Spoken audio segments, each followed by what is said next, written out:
Community সেন্টারে রাজ সবার সামনে অদরার বুকের উপর থেকে শাড়ির আঁচলটা একটানে সরিয়ে ফেলে। অদরার হাত দুটো দেয়ালে চেপে ধরে অদরার ঠোঁটের সাথে ঠোঁট মিলিয়ে দিল। অদরা রাজকে ধাক্কা দিয়ে সরিয়ে দিয়ে দুই হাতে নিজের বুকটা ঢেকে ফেললো। কাপা কাপা গলায় বলল, স্যার এমন করছেন কেন? সবাই দেখছে তো এভরিওয়ান সবাই হেডফোন ইউজ করতে ভুলবেন না। রাজ বলল, দেখুক সবাই চিনে রাখুক তুই আমার রক্ষিতা। কেন তোর আমাকে দিয়ে হয় না? এখানে কি কাস্টমার খুঁজতে আসছিস? আর এই ছেলের সাথে তোরা তো কিসের কথা? ছেলে দেখলেই মুখে লালা পড়ে, তাই না? সবাই অদরা আর রাজের দিকে চেয়ে আসে। রাজ অদরার সাথে কথা বলা ছেলেটাকে ইশারা করে বোঝালো পরে তাকে দেখে নিবে। অদরা বলল, স্যার প্লিজ ছাড়েন না, ব্যথা পাচ্ছি, ছাড়েন না। রাজ তবুও অদরাকে ছাড়ছে না। হাতে নীল রঙা কাচের চুড়িগুলো ভেঙে হাতে ঢুকে যাচ্ছে, কিন্তু রাজের এ দেখে বিন্দু মাত্র কষ্ট লাগছে না। রাজ অদরাকে বাইকে করে একটানে বাসায় নিয়ে আসে। বাসায় এনে অদরাকে বলে, নেক্সট টাইম তোকে যদি কোনো ছেলের সাথে কথা বলতে দেখি তাহলে তোর পা দুটো ভেঙে হুইল চেয়ারে বসিয়ে দিব। মনে রাখবি সামনের 5 মাস তুই আমার রক্ষিতা, তোকে যা বলবো তাই করতে হবে। অদরা কিছু না বলে রুমে ঢুকেই মায়ের ছবিটা বুকে জড়িয়ে কাঁদতে লাগলো। হাত থেকে এখনো রক্ত ঝরছে। রক্তগুলো মুছতে গিয়ে দেখলো চুরি হাতের ভিতরে ঢুকে গেছে। অদরা রক্ত দেখলে এমনিতেই ভয় করে, তার উপর হাতের ভিতরে কাজ ঢুকে আছে। তার চিৎকার দিয়ে কান্না করতে ইচ্ছা করছে কিন্তু পারছে না। ছোটবেলায় অদরা তার মাকে হারিয়েছে, একটু বড় হতেই প্রিয় মানুষটাকেও হারিয়েছে। আর ভাগ্যের নির্মম পরিহাস এখন সে রক্ষিতার মতো জীবনযাপন করছে নিজের বোনটাকে বাঁচাতে গিয়ে।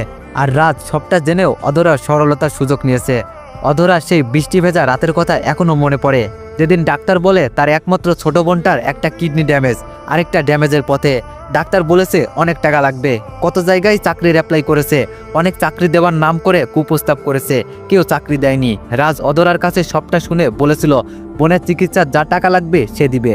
অদরা রাজের মুখে একথা শুনে মনে মনে ভীষণ খুশি হয়েছিল, কিন্তু তার এই খুশি বেশিক্ষণ ছিল না। যখন রাজ বলল টাকা দিবে একটা শর্তে, অদরা কাপা কাপা গলায় বলল, কি শর্ত? রাজ বলল, শর্তটা এত কঠিন না, তোমাকে 5 মাস আমার সাথে থাকতে হবে, মনে করো স্ত্রীর মতো, কিন্তু বিয়ে ছাড়া।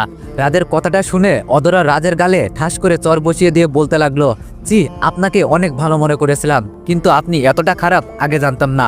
আপনার চাকরি আমার লাগবে না। অদরা তার কাগজপত্র নিয়ে অফিস থেকে বের হয়ে যায়। রাজ অদরা চলে যাওয়ার দিকে তাকিয়ে মুচকি আসলো। এইদিকে 3 দিন পরেই অদরা রাজের অফিসে গিয়ে বলল, আমি আপনার প্রস্তাবে রাজি।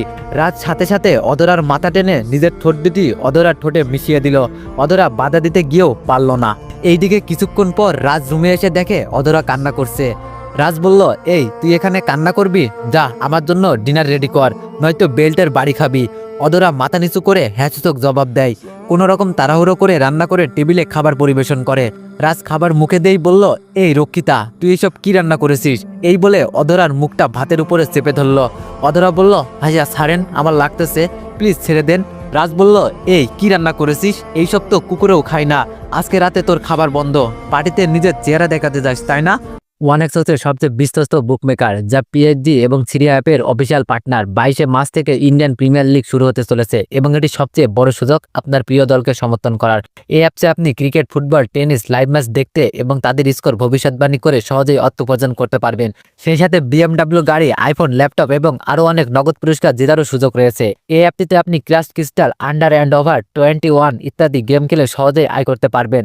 আপনি বিকাশ, নগদ, রকেট ব্যাংক, ক্রিপ্টো, পেপল এবং অন্যান্য সহজ পদ্ধতির মাধ্যমে সহজেই আপনার ডেটা টাকা তুলতে পারবেন। এখানে আপনি 24 ঘন্টায় 7 দিন গ্রাহক সহায়তা পাবেন। তাই এখনই পিন কমেন্টের লিঙ্ক ব্যবহার করে রেজিস্ট্রেশন করুন অথবা গুগলে 1x সার্চ লিখে রেজিস্ট্রেশন করুন। আর হ্যাঁ, রেজিস্ট্রেশনের সময় আমার প্রোমো কোড VODO7 ব্যবহার করে প্রথমবার ডিপোজিটে 20,000 টাকা পর্যন্ত পান। অদরা বলল, আমি তো আপনাকে বলেই গিয়েছিলাম আমার বন্ধুর বিয়েতে যাচ্ছি, আর ওই ছেলেটা আমার ক্লাসমেট। রাজ বলল, ওই তুই চুপ করবি, তোর নাটক আর শুনতে ইচ্ছা করছে না, আজ রাতে তোর খাওয়া বন্ধ।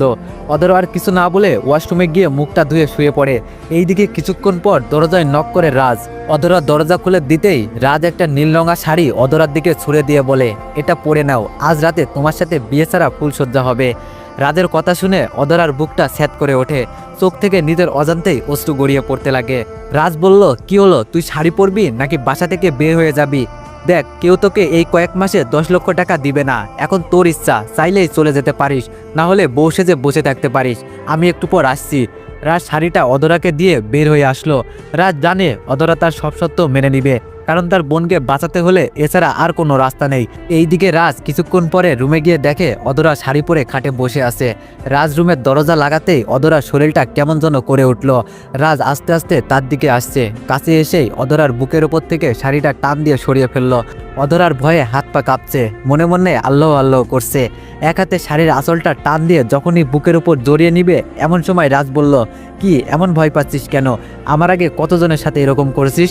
রাজের কথা শুনে অধরার বুকটা ফেটে যাচ্ছে। রাজের মুখে এমন বিশ্রী কথা শুনবে কখনো ভাবতে পারিনি। জীবনে কখনো পদ্মা ছাড়া বাইরে যায়নি সে। বাবা মায়ের কলিজার টুকরা ছিল, কিন্তু ভাগ্যের কি নির্মম পরিহাস, রাজের কাছে এসে প্রস্টিটিউট। রাজ যে তার সাথে এমন করবে সে কল্পনাও করতে পারিনি। রাজ বলল, কি হলো, কান্না করছিস কেন? কান্না করে কোনো লাভ নেই। এই বলে রাজ তার ঠোঁট অধরার ঠোঁটের সাথে মিলিয়ে দিল। অধরার চোখ জোড়া বন্ধ হয়ে আসছে, বুকের ভেতর ধুকপুক ধুকপুক করছে, শ্বাস প্রশ্বাস ভারী হয়ে আসছে। তবুও নিজেকে সামনে নিয়ে এক হাতে শাড়ি আর এক হাতে রাজকে সরানোর বিচার চেষ্টা করে যাচ্ছে। রাজ হিংস্র পশুর মতো হয়ে গেছে। রাজ যখন অধরার শাড়ির কুচি ধরে টান দিল, অধরার মনে হলো শরীরে কারেন্ট শক করলো। অধরা তখনই বাম হাতে রাজের হাতটা ধরে ফেলে, রাজের দিকে অসহায় দৃষ্টিতে তাকায়। করুণ স্বরে বলে, স্যার প্লিজ, আমার অনেক ভয় করছে, আজকে না অন্য দিন, আজ ছেড়ে দেন না আমাকে, আমার না অনেক ভয় করছে। অধরা চোখ বেয়ে টপ টপ করে পানি বালিশের উপর গড়িয়ে পড়ছে। রাজের এদিকে কোনো ভ্রুক্ষেপ নেই, মনে হচ্ছে এক সাগর বিদ্বেষ নিয়ে অধরার উপর ঝাঁপিয়ে পড়েছে। অধরা বলল, প্লিজ আপনার দুটি পায়ে পড়ি, আমাকে ছেড়ে দিন। রাজ বলল, তোকে কি আমি জোর করে নিয়ে আসছি? এখনই চলে যা, তোকে আটকাবো না। এই দেখ দরজা খুলে দিলাম, চলে যা। তুই মনে রাখিস তোর বোন বাঁচবে না তো, তোর তো একটি মাত্র বোন, তাও নাকি হাসপাতালে। অধরা এবার রাজের হাতটা ছেড়ে দিল। রাজের অপেক্ষা করার শক্তি এখন অধরার নেই। রাজ এবার অধরার অসহায় চেহারা দেখে মুচকে আসলো।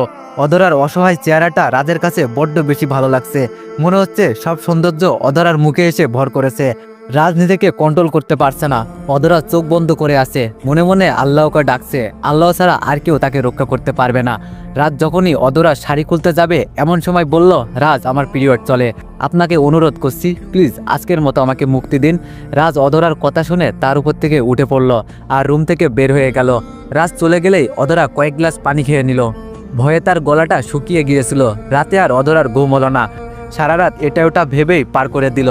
অধরা কোনো ক্রমেই বিশ্বাস হচ্ছে না রাজ এতটা নিচে নেমে গেছে। সে তো এমন ছিল না, কেন তার প্রতি এত অবিচার? এইদিকে পরের দিন অধরা কিচেনে রান্না করছে। এমন সময় কে যেন বারবার দরজায় নক করছে। অধরার দরজা খুলতেই দেখে জিন্স প্যান্ট পরনে, শার্ট পায়ে কেটস পরে দাঁড়িয়ে আছে। তার পিছনে মোটামুটি বয়স্ক একটা মহিলা দাঁড়িয়ে আছে। অধরা সালাম দিয়ে বলল, আসসালামু আলাইকুম, আপনারা কে? মেয়েটা সালামের উত্তর না দিয়েই বলল, এই মেয়ে কে তুমি, এই বাড়িতে কেন? অধরা বলল, এই বাড়ির বউ। তুমি কে আগে বলো। অধরার মুখে বউয়ের কথা শুনে মেয়েটা অনেকটা শক খেলো। না, এ হতে পারে না। মা দেখো এই মেয়েটা কি বলছে। এই মেয়ে কি সব আবল তাবল বলছো, তুমি কে বলো। অধরা বলল, কেন আবার, আমি এই বাড়ির বউ। হঠাৎ পিছন থেকে রাজ বলল, কে এসেছে? অধরা কিছু বলল না। রাজ দরজার দিকে তাকাতেই চমকে গেল। খালামুনি, রিমা, তোরা একটাবার ফোন করে তো আসতে পারতি। রিমা বলল, রাজ তুমি কোনো কথা বলবে না, তার আগে বলো এই মেয়েকে। আমাকে না জানিয়ে তুমি বিয়ে করে নিলে, করতে পারলে এটা? তুমি এক প্রকার প্রতারক। রাজ বলল, রিমা কি বলছে এসব? কক্সবাজারে বেড়াতে গিয়ে কি মাথাটা নষ্ট করে আসলে?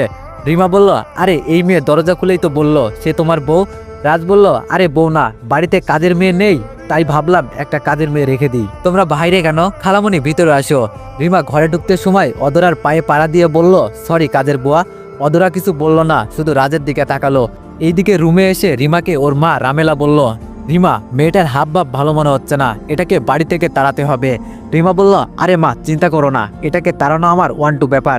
রাজ এইদিকে খুঁজতে খুঁজতে অধরাকে কিচেনে পাই। অধরাকে দেখেই বলে, এই রান্না কি শেষ? অধরা বলে, শেষ। রাজ বলে, তাহলে শোন, এই নে বাজারের লিস্ট, বাজারগুলো তাড়াতাড়ি করে নিয়ে আসবি।